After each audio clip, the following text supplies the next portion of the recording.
ಮಾಡಿರಿ. ಮಕ್ಕಳನ್ನೆಲ್ಲ ಕಲಿಯಲಿ ಬೆಳೆಯಲಿ ನಮ್ಮೊಟ್ಟಿಗಿಲ್ಲ. ಹಿಪ್ಪರಗಿ ಶಾಲೆಯ ಹೆಸರು ಹಸಿರು, ದೇಶದ ಪ್ರಗತಿಯ ಹೊಸ ಉಸಿರು. ಬನ್ನಿ ಹಾಡೋಣ ಜೈಕಾರ, ದಿಕ್ಕೆಗೆ ಒಲಿಯಲಿ ನಮಸ್ಕಾರ.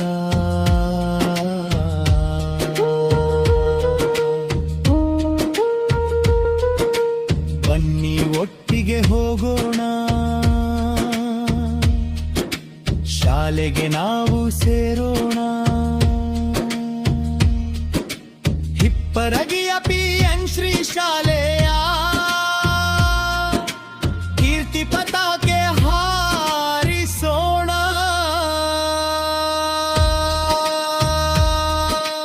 ಓದೋಣ ನಾವೆಲ್ಲ